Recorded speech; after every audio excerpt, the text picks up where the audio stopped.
네, 반갑습니다. 편경장입니다. 아마 이번 주 내내 여러분들 걱정 많으셨을 거예요. 이게 낮 시간에는 반등을 주는 듯한 모습을 보이다가도 이 밤만 되면은 다시 떨어지고, 그러니까 자고 일어나면은 그 전 가격보다 막 200만 원, 300만 원, 심하게는 막 500만 원씩 떨어지고 있는 상태. 그러한 것을 일어나서 보시면은 아마 손발이 떨리실 거예요. 평단가 좀 높으신 분들은. 그리고 이 세계 경제가 어떻게 돌아가나 이 뉴스를 봐도 각종 조정 뉴스만 이렇게 가득한 상태입니다. 지금 보시는 대로 애플과 아마존, 테슬라, 여기 세계 1, 2, 3위 막 그런 기업들이죠. 이 테슬라도 이번에 내려왔지만 10위권 안에 있고, 이러한 10위권 안에 있는 기업들도 이번 주에 마이너스 22%를 기록했습니다. 그리고 너나 할 거 없이 이 최고점에서 연일 하락하고 있는 모습을 보이고 있고요. 저는 그래서 오늘만큼은 이 비트코인이 조정이 일어나는 이유에 대해서 구체적으로 제가 이유에 대해서 말씀을 드리려고 합니다. 아니, 하락을 오는데 이유는 알아야 될 거 아니야. 그렇게 생각을 하실 것 같아서 제가 준비를 했고요. 여기에서는 달러와 이 금리라고 써져 있는 것, 이것에 대해서 말씀을 드리고, 또한 이유뿐만 아니라 이 반등 시기, 이 반등 시점을 말씀드리겠습니다. 이걸 저는 최대한 쉽게 설명드리려고 하니까 오늘 클릭하신 분들은 영상 끝까지 보시고 반등 놓치셔서 올라갈 때 터는 실수 없으시길 바라겠습니다. 먼저 첫 번째로 봤던 가볍게 이 미 증시부터 말씀을 드릴게요. 이 미 증시가 거의 폭탄 세례를 받은 것 마냥 증시가 일제히 무너지고 있습니다. 그 견고하던 애플, 알파벳, 이거 구글이죠, 아마존, 그리고 마소까지 이런 시총 순위가 높은 안정성 있는 기업들도 하락을 피하지 못하고 있는 모습을 보이고 있고, 제가 전 뉴스, 이전 영상에서 워렌 버핏이 애플 주식을 매도하고 경기방어주인 통신주와 정유주로 갈아탔다라고 말씀을 드렸었는데, 이게 왜 갈아탔는지 정확히 보여준다고 생각을 하고요. 이에 따라 각종 뉴스에서는 또는 애널리스트들은 이러한 조정이 건강한 조정이다 라고 말하고 있는데, 저는 그렇게 생각을 하지 않고요. 이런 말보다 국채금리의 상승을 말하고 싶습니다. 이 금리에 대해서 간단하게만 설명을 드리자면, 금리가 내려가면 이 시중은행들의 이자율이 낮아지므로 사람들이 예금을 하기보다 투자 쪽으로 자금을 돌리게 됩니다. 그러니까 내가 1,000만 원을 맡겼는데 1년의 이자를 1,000원만 준다고 생각을 해보세요. 예금을 할 이유가 없죠. 그래서 투자 쪽으로 자금을 돌린다고 이해를 하시고, 이러한 이유에 따라서 2020년 3월부터 지금 2021년 2월까지는 각종 증시의 대폭등을 일어난 것을 여러분들은 실제 경험을 하셨습니다. 테슬라만 치더라도 20년 3월 저점에서 지금 15배가 상승을 했죠. 또한 비트코인도 마찬가지입니다. 제가 20년 3월 저점을 600만 원으로 기억을 하는데, 그 5, 600 하는 가격이 지금 6천만 원, 5천만 원인 거를 보시면 얼마나 올랐는지 여러분들은 체감을 하실 거예요. 그리고 이와 반대로, 그러니까 국채금리가 낮아지는 상태는 거래대금이 줄어들고, 이에 따라서 증시들의 가격이 낮아지겠죠. 이 매매 대금이 낮아지니까 매수 주체가 사라지고 매도 주체는 일정하고, 그러니 가격이 낮아진다고 생각을 해주시면 돼요. 그래서 보통 가격이 올라가는 것을 우리는 롱으로 부르고, 그리고 이러한 움직임들은 천천히 그리고 좀 꾸준하게 상승을 하는 모습을 보여주는데, 이와 반대는 숏이잖아요. 숏은 말 그대로 단어 자체가 주는 그러한 뜻이 빠지는 가격, 그러니까 빠지는 속도가 엄청나게 빠른 속도로 빠집니다. 그래서 롱 같은 경우에는 천천히 올리게 되지만 숏은 단 한 번에 빠지는 모습을 볼 수 있죠. 그래서 숏이 발생하게 된다면, 사실 이런 말 아시잖아요. 시장은 언제나 옳고 가격은 그에 맞게 따라간다, 이런 말도 아시죠? 하지만 사실상 기준 가격보다 숏은 오버셀 되는 영향이 큽니다. 오버셀 되는 경향이 크기 때문에 엄청나게 빠른 속도로 빠지게 됩니다. 그리고 그 안에는 큰 피해를 피하고 싶은 분들이 그냥 빠르게 내다 던지는 경향이 여기서도 보이고 여기서도 보이게 되죠. 일단 롱과 숏의 이 비율은 이렇게 설명을 드릴게요. 이 기간상으로 길고 짧은, 이렇게 이해를 하시고, 사실상 지금 중요한 것은 이 금리라고 표현된 부분이 있죠. 미 국채 금리 급등 쇼크, 이렇게 적혀져 있잖아요. 국채 금리가 계속 높아지면은 증시는 반등의 기회가 전혀 없습니다. 이것은 제가 못 박아 드릴게요. 국채 금리가 계속 높아지면은 반등의 기회는 전혀 없어요. 이건 확실합니다. 하지만 국채 금리는 계속 높아질 게 아니에요. 이것은 차트에 이미 답이 나와 있습니다. 이번에 연준 의장이 나와서 금리는 3년 동안 올릴 이유가 없다라고 말한 부분은 정확히 실현될 거예요. 그게 왜냐면 08년도 양적 완화 때도 저금리 상태를 7년 동안 유지를 했었습니다. 그리고 이번에 연준 의장, 이 기준금리를 정하는 게 연준이죠. 연준 의장이 나와서 그렇게 말했다는 것은 3년 이상이 될 확률이 높아요. 하지만 우리가 중요하게 생각할 것은 국채금리라고 하는 것에 있습니다. 이 기준금리는 연준이 정하지만 국채금리는 시장이 정합니다. 그러니까 시장이 상승을 외치고 있으면 국채금리의 값은 높아질 수밖에 없습니다. 그래서 기준금리 말고 국채금리의 값이 어떻게 이동되나 제가 차트를 보여드릴 거예요. 지금 보시는 게 08년도부터 보시면 08년도부터 11년도, 이게 뭐예요? 리먼 브라더스 사태 때 얘기죠. 리먼 브라더스 사태가 벌어진 직후에 이 국채금리의 값이 거의 떡락 수준으로 하락을 했고, 그 이후에 QE, 양적 완화를 진행을 했습니다. 여기에는 국채 매입의 시작이라고 나와 있는데, 이건 연준이 국채 매입을 했다는 거고, 결국에 연준이 국채를 매입했다는 것은 시중은행으로부터 매입을 했다는 거니까 그냥 공짜로 받을 일은 없겠죠. 현금을 시중은행한테 전달을 하고, 시중은행은 그 현금을 가지고 회사한테 대출을 실행하면서 양적 완화가 실질적으로 실행이 됩니다. 그리고 이에 따라서 경기가 회복될 것이다 라는 시장의 기대감과 더불어서 국채금리의 값은 상승하게 됩니다. 그러한 것이 여기에 나와 있고요. 하지만 여기에 좀 이상한 모습을 봐야 합니다. 이 국채금리가 양적 완화를 진행한다. 그러니까 현금을 푼다는 말이잖아요.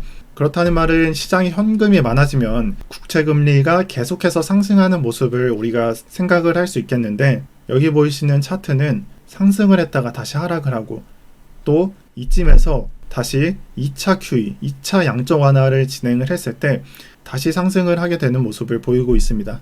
이게 왜 이러냐면, 이 국채금리 값은 시장의 결과물이라고 말씀을 드렸습니다. 그리고 이것은 실물 경제와 큰 관련이 있습니다. 참고로 지금은 실질적으로 실물 경제가 큰 회복을 보이고 있지 않은 상태입니다.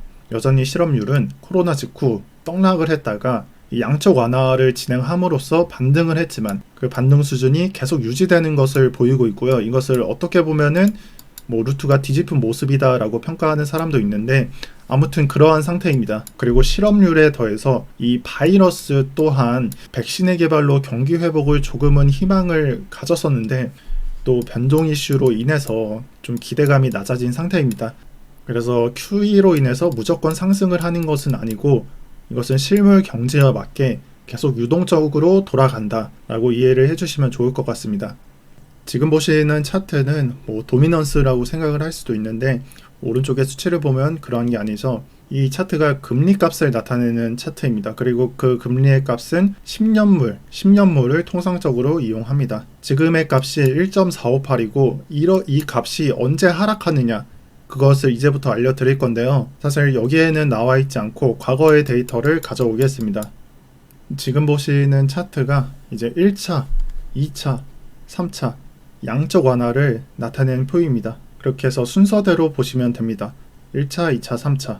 이게 리먼 브라더스 사태 이후, 그러니까 서브프라임 모기지 사태 때 이후 이 국채 수익률이 바닥을 기게 되면서 이렇게 하락한 모습을 볼 수 있고, 그에 따라서 경제가 무너지니까 이 양적 완화를 선언을 해요. 그래서 국채 수익률, 국채금리가 높아지는 모습을 볼 수 있고, 하지만 여기 어디서도 계속해서 높아지지 않고 다시 하락하는 모습을 볼 수 있습니다. 이것은 2차 양적 완화와 그리고 3차 양적 완화에도 똑같이 반복이 됩니다. 상승했다가 다시 하락하고, 또다시 상승을 꾸준히 했다가 하락을 하고, 이러한 모습이 반복되고 있습니다. 따라서 우리는 여기에서 힌트를 얻으셔야 합니다. 그러니까 지금의 조정을 해석할 줄 알아야 한다는 말입니다. 우리의 생각과는 별개로 이 국채금리의 상승은 언제나 조정을 받아왔습니다. 그리고 지금의 국채금리의 상승은 언제든지 조정이 나올 준비가 되어 있다는 것을 말합니다. 그리고 그러한 조정이 나오게 된다면 지금의 증시와 또 비트코인은 무조건 올라가는 방향으로 갈 겁니다. 그리고 그 기간에 대해서는 이 기간은 1년 반이었고, 이 기간은 제가 계산을 해보니 4개월 걸렸고, 그리고 3차 양적 완화 이후 여기서부터 여기까지 이 조정이 오는 기간은 1년 4개월이 소모가 되었습니다. 그래서 이 3개를 더한 뒤 3으로 나눠보니까 딱 1년이 나오더라고요.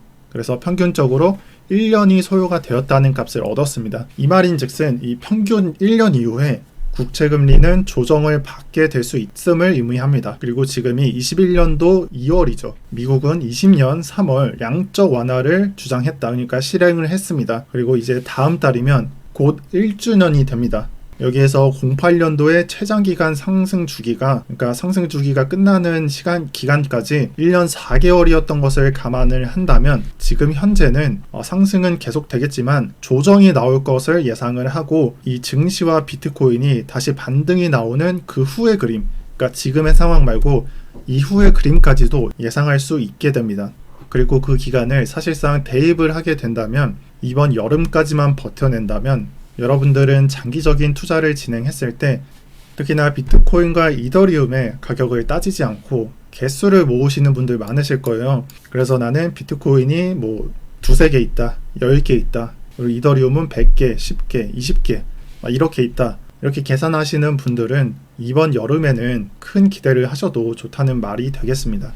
그래서 여러분들은 뭐 뉴스도 보시고 뭐 유튜버들 저 말고도 많이 보시잖아요. 근데 금리에 대해서, 그리고 금리에 대해서 설명을 하더라도 이 이후에 대해서 설명을 하는 분들이 많이 없으실 거예요. 근데 제가 진짜 못 박아 드리자면 이 금리는 항상 하락하고 항상 상승하고 그런 게 아니라 상승하다가도 조정을 받을 때가 있습니다. 그 기간을 기다릴 때라고 설명을 드리겠고, 이에 따라서 지금 장에 대해서 뭔가 기간을 설정하지 않고 잡코인들 오르면은 좋아해서 타시는 분들 많을 거예요. 특히나 초보자분들. 이런 분들은 좀 장투도 생각을 하셔야 되는 구간이라고 제가 말씀을 드리겠습니다. 물론 여기서 초단위나 분단위로 거래하는 스캘핑은 제외하겠습니다. 스캘핑은 언제나 유효합니다. 하지만 일반적이고 초보자분들의 경우에는 이 매매의 기간을 좀 늘릴 필요성이 높아지는 장이라고 저는 강조를 드리겠습니다.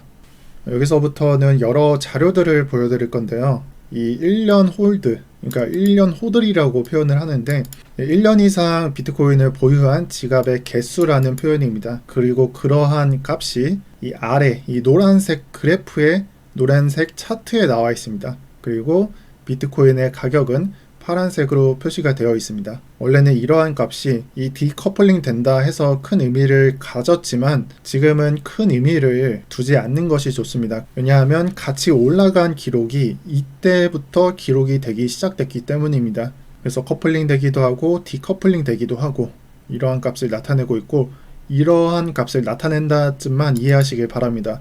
그리고 다음 값을 보시면은 리얼라이즈드 호들 레시오라고 나와 있습니다. 그리고 이 값은 일주일 이상 보유한 그러한 지갑의 수를 1에서 2년 이상 보유한 지갑의 수로, 비트코인 지갑의 수로 나눈 값을 말하게 됩니다. 이 분모와 분자로 기록되어 있는 이 값은 분자가 높아지면은 해당 값이 올라가게 되고, 분모가 높아지게 되면은 이 해당 값이 낮아지게 됩니다. 그래서 이 값이 높아지게 된다는 것은 1년에서 2년까지 보유한 지갑이 매도를 하고 이게 1주 정도 보유한, 1주 이상 보유한 지갑으로 넘겨줬다라고 해석을 하시면 되는 겁니다. 즉 값이 높아질수록 이 일주일 정도 매매, 일주일 이상 매매한 지갑의 수는 매매의 빈도수가 높아지게 되므로 매도를 할 확률이 높아지게 되고, 여기에 보이시는 것처럼 특정 위험 영역에 포함이 되게 된다면 폭락을 하게 되는, 이 폭락을 가리키는 수치가 될 수 있습니다. 이와 반대로 1에서 2년 이상 지갑을 보유하는 지갑의 개수가 많아져서, 즉 분모가 많아져서 이 값이 낮아지게 된다면 안정적으로, 이 사람들은 매도를 많이 하지 않으니까 안정적인 위치라고 해석이 돼서 위에 보이시는 파란색 차트상 저가를 나타낼 확률이 높습니다. 참고로 이 해당 차트는 로그 차트라고 불려지는 차트로 이 세로의 값이 1, 2, 3 높아지는 게 아니라 10배수, 10배수, 10배수, 10배수에서 높아지게 됩니다. 그래서 해당 값이 저점이라는 것을 여러분들은 주목해 주십시오. 이것을 이해하고 지금 표를 보신다면 이 위험 수치가 어디인지 궁금해 하실 겁니다. 지금의 수치는 13,000, 14,000 정도로 위험 수치인 이 5만에서 4만 영역, 이 5만에서 4만 영역 그 아래에 있습니다. 즉 거기까지는 한참 남았다는 것을 의미하고요. 대략적인 이 위치에서 과거의 기록은 고점까지 위치하게 되는데 3개월에서 4개월 정도 걸렸습니다. 그래서 여기서 조정을 받더라도 이 위험 수치 가게 되는 그 구역까지는 아직 기간이 많이 남았다, 값이 많이 남았다라고 해석을 하시면 되겠습니다. 그래서 어떻게 보면은 MVRV Z값과 같이 위험 수치를 잘 알려주는 값이라고 저는 해석을 하고 있습니다. 또한 이러한 차트에는 이 리저브 리스크라는 값이 있는데, 비트코인의 가격을 홀드뱅크, 그러니까 제가 의역을 좀 하자면 이 홀드한 지갑의 수로 나누게 됐다는 뜻인 것 같은데, 그래서 이러한 값도 사실 위험 수치를 예방할 수 있는, 그러니까 리스크를 좀 예방할 수 있는 값으로 인식이 크게 되는데, 그러니까 리스크를 인식할 수 있는 값으로 해석이 되는 경우가 많습니다. 여기서는 비트코인의 가격 아래에 있는, 그러니까 밝은 파란색이 호들이고, 그리고 위의 값이 비트코인의 가격이고, 이 두 개를 나눠준 값이 여기에 해당합니다. 그리고 여기에서는 이 위험 수치와 안정 수치, 여기서는 꽤나 안정 수치가 좀 길죠. 그러한 수치의 중간에 위치해 있음을 여러분들은 파악이 되실 거고요. 이렇게 되면은 세 개의 차트를 비교해 봤을 때 아직 위험 수치가 오지 않았음을 인지할 수 있다, 그러니까 아직 위험하지 않다라고 인지를 해달라라는 말이 되겠습니다. 그리고 제가 원하는 것은 정말 진짜 손발 떨리시는 분들은 이것을 보고 조금은 안정을 취하셨으면 좋겠다는 생각을 하고 있고요. 여기까지 영상을 처음부터 끝까지 정확히 이해를 하셨다면은 오케이, 조정이 어디까지 진행되는지 알겠고 국채가 언제쯤 회복되는지도 대충 파악이 됐어. 그러면은 이 조정이 끝나면 다시 반등이 나올 거니까 매수를 언제 진행해야 되느냐는 궁금증이 여러분들은 생기실 거예요. 그것에 대해서 지금 말씀을 드리려고 합니다. 참고로 테더 차트고 원화 차트와 좀 다릅니다. 특히나 이 주봉 같은 경우에는 테더 차트는 전주봉의 시가와 저가를 모두 이탈했습니다. 이 말은 전주봉을 지지로서, 전주봉의 시가와 저가를 지지로서 사용을 할 수가 없다는 말이 되겠습니다. 왜 이것을 강조드리냐면, 제가 1월에 매매, 그러니까 1월에 조정이 나왔을 때 매수에 들어간 그 위치에는 이 봉에 대한 시가와 저가의 지지, 이것을 염두에 두고 매수에 들어갔었습니다. 그리고 이것은 실행이 되었고, 이 조정장에서 이 저가를 이탈하지 않음으로써 반등 수익을 크게 누릴 수 있는 장이 되었었습니다. 이와 마찬가지로 현재의 장은 전주봉, 그러니까 전 주봉의 양봉, 저가를 설정하고 그것을 지지로 설정한 다음에 매매를 실행을 해야 되지만 이미 이탈을 했으므로 이 봉은 유효하지 못한 상태가 됩니다. 그렇다면 어떻게 해야 될까요? 그렇다면 이 봉의 전봉, 그러니까 지금으로서는 전전봉, 시가와 고가에 가깝게 지지를 형성을 하셔야 합니다. 다만 여기에는 조금은 어려운 내용이 있습니다. 이 가격에 도달하는 데까지는 이 전고점에 42,000달러죠. 이 전고점에 지지가 하나 남아 있습니다. 그렇게 해서 우리가 여기에 설정을 하게 된다면 사실상 정말 안정적인 매매가 되겠지만 이 전고점의 지지의 존재로 여기까지 도달하지 않을 위험이 있습니다. 따라서 매수는 이 부분부터 시작을 해주시면 됩니다. 이 전고점의 전후로 매수를 시작하시되 여기에서 지지는 38,000달러로 설정을 하시면 된다는 말입니다. 이렇게 설명을 드리면 이 영상을 보시는 초보자분들 아니면 조금은 매매를 하시는 분들은 이 단타보다 보다 쉽게 장투에 도전할 수 있을 거라고 생각을 하고요.